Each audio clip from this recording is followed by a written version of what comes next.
शीर्षक कमरा 307 ladies hostel का राज। बारिश की हल्की हल्की बूंदें रात के अंधेरे में गिर रही थी। दिल्ली के एक पुराने कॉलेज के पास एक लेडीज हॉस्टल था, शांति गर्ल्स हॉस्टल। बाहर से देखने पर वह एक साधारण बिल्डिंग लगती थी, लेकिन अंदर रहने वाली लड़कियां एक अजीब नियम मानती थी। नियम, रात के 12 बजे के बाद कॉरिडोर में कभी मत निकलना, और कमरा 307 के पास तो बिल्कुल भी मत जाना। नई स्टूडेंट अदिति पहली बार हॉस्टल में रहने आई थी। वह भोपाल से पढ़ाई करने दिल्ली आई थी। उसका कमरा 305 था। उसकी रूममेट नेहा ने उसे कमरा दिखाते हुए धीरे से कहा, एक बात याद रखना, रात को अगर कॉरिडोर में किसी चलने की आवाज आए तो दरवाजा मत खोलना। अदिति हंस पड़ी, यह कोई हॉरर फिल्म थोड़ी है। नेहा मुस्कुराई नहीं, वह बस खिड़की के बाहर अंधेरे को देखने लगी। पहली रात, घड़ी ने 12:07 दिखा।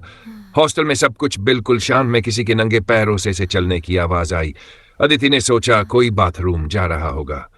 फिर आवाज रुक गई, बिल्कुल कमरा 307 के सामने। फिर धीरे से ठक ठक, जैसे कोई दरवाजा खटखटा रहा हो। अदिति जिज्ञासा में उठकर दरवाजे के पास गई। नेहा ने तुरंत उसका हाथ पकड़ लिया और फुसफुसाई, दरवाजा मत खोलो। अदिति ने कहा, कोई बाहर है। नेहा की आवाज कांप रही थी, वो कोई इंसान नहीं है। अगले दिन अदिति ने हॉस्टल की एक सीनियर पूजा दीदी से पूछा। पूजा थोड़ी देर चुप रही, फिर धीरे से बोली, 5 साल पहले यहां एक लड़की रहती थी, रिया। उसका कमरा था 307। रिया बहुत होशियार छात्रा थी, लेकिन एक रात एग्जाम के तनाव और कुछ निजी परेशानियों की वजह से उसने पंखे से लटक कर आत्महत्या कर ली। तब से हर रात 12 बजे के बाद कॉरिडोर में किसी के चलने की आवाज आती है, और वो आवाज कमरा 307 के सामने रुक जाती है, जैसे रिया आज भी अपने कमरे में वापस जाना चाहती हो। उस रात अदिति ने तय किया कि वह सच पता लगाएगी। 12 बजे लाइट्स बंद हो गई, फिर वही आवाज, टप टप टप। अदिति ने धीरे से दरवाजे का लॉक खोला। कॉरिडोर पूरी तरह अंधेरा था। ट्यूबलाइट कभी जल रही थी, कभी टिमटिमा रही थी, और कॉरिडोर के आखिर में कमरा 307 का दरवाजा थोड़ा सा खुला था। अदिति धीरे धीरे उसकी तरफ बढ़ी। जैसे ही वह दरवाजे के पास पहुंची, अंदर से ठंडी हवा का झोंका आया। कमरे के अंदर एक लड़की खड़ी थी।